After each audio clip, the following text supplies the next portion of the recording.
organization, since 1983, we've been working in more than 130 countries to try to help democracy deliver results to citizens.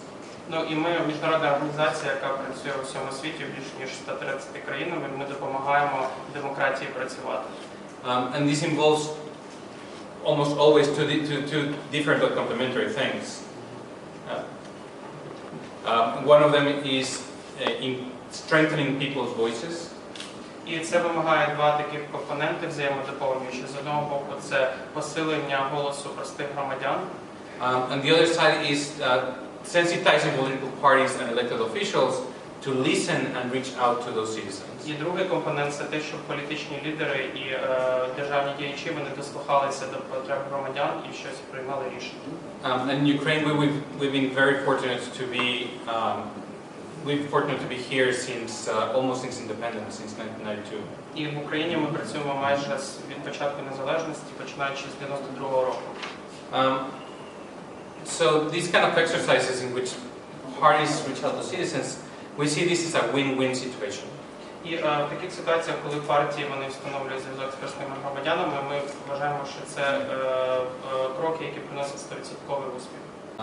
There's other models, for example, in the Netherlands, the People's Party for Freedom and Democracy. What they do is they have member committees, and each committee can propose different policy proposals. Ну, інший міжнародний приклад це в Голландії, в Нідерландах. Партія за свободу та демократію, вони мають профільні комітети по напрацюванням, по певній політичній програмі. І кожен член цього комітету, він напрацьовує зміни або якісь нові впровадження. And then there's a general assembly of members who come together and either amend or approve those proposals. Після цього збирається Генеральна асамблея, це такий партійний орган, де більшість членів цієї політичної сили, вони голосують, чи вони приймають ухвалені зміни, чи вони відхиляють. And there's also the example of the UK Labour Party, who was they were very set on an ideological set of principles.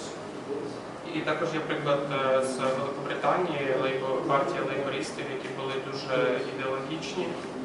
And they started having meetings like this and getting input from people in terms of what they really wanted. І вони саме такі дискусії організовували, як сьогоднішні, для того, щоб зустрічатися з людьми і чути безпосередньо від людей, від звичайних громадян, які зміни, які є в них пріоритети. And they were able to synthesize that and change things that were no longer relevant. And that was instrumental to get Tony Blair elected as Prime Minister.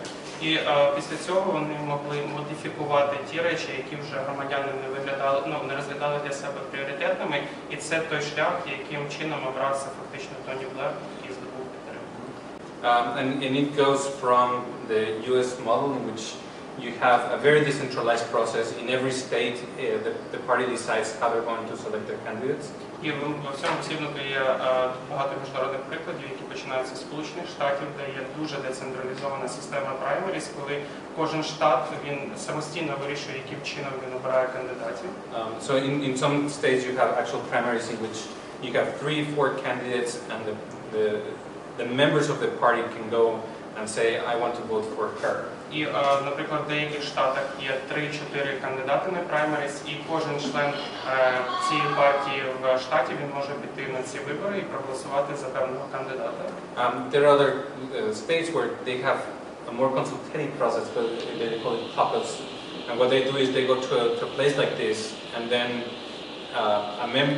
a sympathizer or an organizer for a candidate basically starts talking to people on why they should vote for this person. And in the end, they basically stand in different corners of the room, and basically the one that has more people wins the caucus. Ну і по-друге, є така процедура в інших штатах, як називають кокуси, це зібрання, коли воно більше виглядає як консультативний процес, коли люди збираються, є організатор цього зібрання і присутній кандидат, і кандидат описує, що він буде робити, чому він є найкращий кандидат і чому він заслуговує на довіру. І після цього люди вони якби розходяться в різні кутки і за того кандидата, якого вони симпатизують більше, той кандидат він йде далі і виграє парламент. There are countries, especially where you have party lists, where the branches can define who they want to be in the list, and then the party at the national level basically composes a unified list. Ну, в інших країнах є партійні списки, так, і за цими партійними списками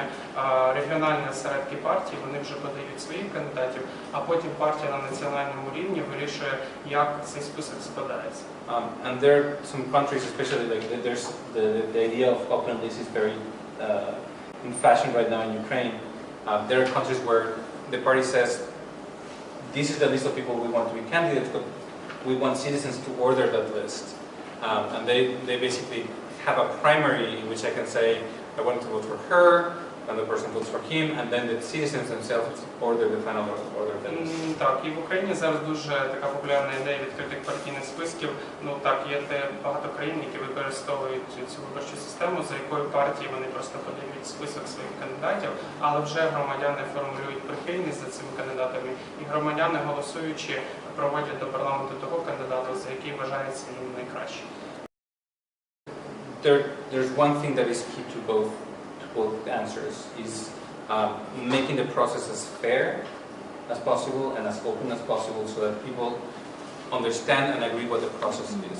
Ну, мені здається, найбільш дві важливі в цьому речі, незважаючи на різні моделі, про які я казав, це, по-перше, зробити процес максимально чесним і максимально відкритим для того, щоб у громадян була довіра до цього процесу.